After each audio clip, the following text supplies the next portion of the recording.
ಇತಿಹಾಸದ ಪುಟದಲ್ಲಿ ಸೋತವರು ಬೇರೆ, ಸೋಲಿಸಿದವರು ಬೇರೆಯಾದವರಲ್ಲ. ನಾವು ಇತಿಹಾಸದ ಪುಟದಲ್ಲಿ ಸೋತೀವಿ.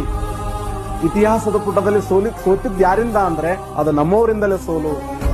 ನಮ್ಮವರೇ ನಮ್ಮನ್ನು ಸೋಲಿಸಿದ್ರು. ಸಿರಾಜುದ್ದೌಲನ್ನು ಸೋಲಿಸಿದವರು ಬ್ರಿಟಿಷರಲ್ಲ.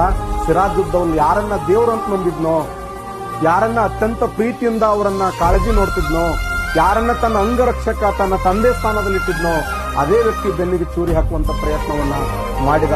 ಅದಕ್ಕೆ ನಾವು ಇತಿಹಾಸ ಓದುವಾಗ ನೆನಪಿಡೋದಕ್ಕೆ CET ಪಾಸ್ ಆಗೋದಲ್ಲ, ಜೀವನ ಪಾಸ್ ಆಗಬೇಕು. ಇತಿಹಾಸವನ್ನು ಮರೆತವರು ಇತಿಹಾಸವನ್ನು ಸೃಷ್ಟಿ ಮಾಡಬಲ್ಲರೆ. ಆ ಸ್ಟೇಟ್ಮೆಂಟ್ ಎಷ್ಟು ಅದ್ಭುತ ಇದೆ ಡಾಕ್ಟರ್ ಬಾಬಾ ಸಾಹೇಬ್ ಅಂಬೇಡ್ಕರ್.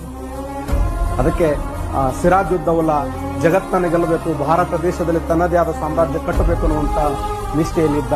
ಆದರೆ ನಮ್ಮವರಿಂದಲೇ ಆತ ಕೊಲೆಯಾದ. ಪ್ಲಾಸ್ಟಿಕ್ ಅದು ಕದನವೇ ಅಲ್ಲ ಅಂತ ಹೇಳಿದವರು ಡಾಕ್ಟರ್ ಈಶ್ವರಿ ಪ್ರಸಾದ್ ಅವರು.